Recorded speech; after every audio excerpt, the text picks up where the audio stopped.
ਦਾੜੀ ਦੇ ਜਿਹੜੇ ਘੋੜੇ ਨੇ ਇਹ ਜਿਹੜੇ ਉਹ ਖਾਂਦੇ ਨੇ ਸੇਬਾਂ ਦਾ ਮੁਰੱਬਾ। ਤੇ ਸੱਚੀ ਗੱਲ ਹੈ ਜਾਂ ਉਹ ਮੁਰੱਬੇ 'ਚ ਤੁਸੀਂ ਵੀ ਕੋਈ ਥੋੜਾ ਬਹੁਤਾ ਚੁੱਕ ਕੇ ਖਾਂਦੇ ਸੀ? ਨਹੀਂ, ਅਸੀਂ ਵੈਸੇ ਵੀ ਚੈੱਕ ਕਰਨ ਵਾਸਤੇ ਚੱਲ ਜਾਂਦੇ ਸੀ। ਵੈਸੇ ਹੁਣ ਘੋੜਿਆਂ ਦੀ ਖੁਰਾਕ ਘੋੜੇ ਹੀ ਖਾਣਗੇ। जरदारी बुगैम्बो खुश हुआ।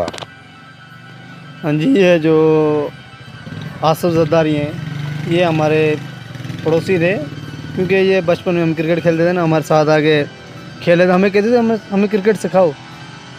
ये जरदारी साहब, हमने कहा आपकी औकात नहीं हमारे बराबर में आने की, इसलिए हमने इसको छोड़ दिया। ਤੇ ਮੈਂ ਸੁਣਿਆ ਕਿ ਜ਼ਰਦਾਰੀ ਦੇ ਜਿਹੜੇ ਘੋੜੇ ਨੇ ਇਹ ਜਿਹੜੇ ਉਹ ਖਾਂਦੇ ਨੇ ਸੇਬਾਂ ਦਾ ਮੁਰੱਬਾ। ਤੇ ਸੱਚੀ ਗੱਲ ਹੈ ਜਾਂ ਉਹ ਮੁਰੱਬੇ 'ਚ ਤੁਸੀਂ ਵੀ ਕੋਈ ਥੋੜਾ ਬਹੁਤਾ ਚੁੱਕ ਕੇ ਖਾਂਦੇ ਸੀ? ਨਹੀਂ, ਅਸੀਂ ਵੈਸੇ ਵੀ ਚੈੱਕ ਕਰਨ ਵਾਸਤੇ ਚੱਲ ਜਾਂਦੇ ਸੀ। ਵੈਸੇ ਹੁਣ ਘੋੜਿਆਂ ਦੀ ਖੁਰਾਕ ਘੋੜੇ ਹੀ ਖਾਣਗੇ। ਜ਼ਰਦਾਰੀ ਭਾਈਆਂ ਨੇ ਜ਼ਰਦਾਰੀ ਖੁਦ ਲਿਦ ਖਾਂਦਾ, ਇਹ ਘੋੜਿਆਂ ਨੂੰ ਕੀ ਖਵਾਏਗਾ ਮੁਰੱਬਾ। ਇਹ ਡਾਕੂਆਂ ਦੀ ਨਾਨੀ ਆ, ਇਹ ਆਸਫ ਅਲੀ ਜ਼ਰਦਾਰੀ ਨਹੀਂ ਹੈਗਾ, ਇਹ ਗਰਦਾਰ ਆ, ਇਹ ਮੁਰਦਾਰੀ ਆ। ਆਸਫ ਅਲੀ ਮੁਰਦਾਰੀ ਸਿੰਧ ਦਾ ਐਵੇਂ ਸਮਝ ਲਾ ਕਿ ਮੁਰਦਾਰੀ ਆ, ਲਿਦ ਖਾਣ ਵਾਲਾ। ਇਹਨੂੰ ਪਤਾ ਨਹੀਂ ਕਿਨੇ ਆਸਫ ਅਲੀ ਜ਼ਰਦਾਰੀ ਕਹਿੰਦੇ ਜੀ ਪਾਕਿਸਤਾਨ ਦਾ ਅਮੀਰ ਤਰੀਨ ਆ। ਮੈਂ ਕਹਿੰਦਾ ਵੈਪਰ ਲੈ ਕੇ ਸਵੇਰੇ ਇੱਥੇ ਸਫਾਈ ਕਰਦਾ। ਮੈਨੂੰ ਇਹ ਦੱਸੋ ਕਿ ਇਮਰਾਨ ਖਾਨ ਨੂੰ ਸਿਆਸਤ ਕਿਸ ਬੰਦੇ ਨੇ ਸਿਖਾਈ? ਮੈਂ ਤੁਸੀਂ ਸਿਖਾਈ? ਹਾਂਜੀ, ਮੈਂ ਸਿਖਾਈ। ਇਸ ਵਜ੍ਹਾ ਤੋਂ ਇੰਨੀ ਮਹਿੰਗਾਈ ਹੈ, ਫੜ ਲਓ ਲੰਮਿਆ ਕਰੋ। ਭਾਈ ਜੀ ਮੇਰੀ ਗੱਲ ਸੁਣੋ, ਇਹ ਇਮਰਾਨ ਖਾਨ ਸਾਹਿਬ ਚੌਕ ਇੱਥੇ ਆਇਆ ਸੀ ਮਜਾਦ ਕੰਡੀ ਚੌਕ ਤੇ, ਉੱਥੇ ਖਲੋਤਾ ਹੋਵੇ ਰੇੜੀ ਦੇ ਨਾਲ, ਐਵੇਂ ਢੇਕ ਲਾ ਰੇੜੀ ਦੇ ਨਾਲ ਫਲੂਟਰਾਂ ਵਾਲੀ ਦੇ ਨਾਲ। ਮੈਂ ਕਿਹਾ ਲਾਲੇ ਉਹ ਨਿਆਜ਼ੀ ਆਇਆ ਹੋਇਆ, ਕਹਿੰਦਾ ਚੱਲ ਚਲੀਏ। ਅਸੀਂ ਗਏ ਸੀਗਾ, ਹਾਂਜੀ। ਕਹਿੰਦਾ ਯਾਰ ਸਿਆਸਤ ਸਿੱਖਣੀ, ਇੱਥੇ ਕੋਈ ਲਾਲਾ ਹੈਗਾ? ਮੈਂ ਕਿਹਾ ਹੈਗਾ ਭਾਈ ਆਇਆ। ਉਹ ਜੋ ਤੁਰ ਰਿਹਾ ਹੋਵੇ ਨਾ ਉਹਦੇ ਗੋਡੇ ਫਸ ਰਹੇ ਹੋਣੇ।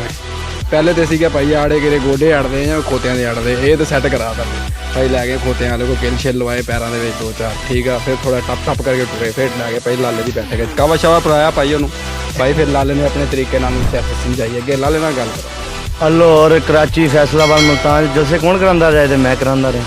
ਤੇ ਮੈਨੂੰ ਭੈਣ 'ਚ ਭੁੱਖੀ ਘੋੜੀ ਵੀ ਨਹੀਂ ਦਿੰਦੇ ਸੀ।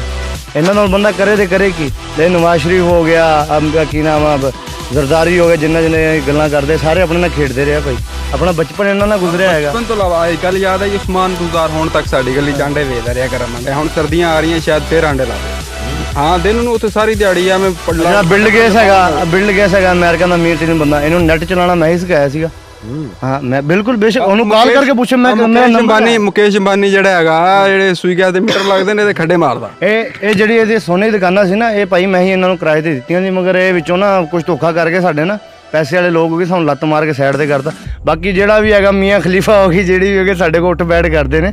ਇਹ ਲੰਮੀਆਂ ਕੀ ਹੁਣ ਅਸੀਂ ਛੱਡਣੀਆਂ ਹੈਗੀਆਂ? ਹੁਣ ਤਾਂ ਕੀ ਕਰ ਸਕਦੇ, ਸਾਹਮਣੇ ਤੁਹਾਡੇ ਖੜੇ ਆ। ਮੈਂ ਨਾ ਇਹ ਜਿਹੜੀਆਂ ਛੱਡ ਰਹੇ ਨੇ ਤੁਸੀਂ ਤੇ ਬੇਟੀਆਂ ਨੇ मेरे बेटियां एक और मैं छड़ रहे तगड़ी रख के, क्योंकि शेख रशीद ने ये अपनी अपन दिहाड़ी देंगे 500 रुपया मजदूरी का। पत्थर चाहिए ਹੁੰਦਾ ਸੀ, ਪੱਥਰ ਨਹੀਂ ਚੱਕਦਾ ਸੀ। ਲੈਣਾ ਦਾ ਲੋਹਾ ਚੋਰੀ ਵੇਚਣ ਵਾਲਾ ਉਹਨਾਂ ਦੇ ਬੰਦਿਆ। ਇਹ ਛੋਟਾ ਹੁੰਦਾ ਉਹਨਾਂ ਦੇ ਬੰਦਿਆ, ਲੈਣਾ ਦੇ ਕਿੱਲ ਕੱਢ ਕੇ ਚਲਨ ਦਿੰਦਾ ਸੀਗਾ।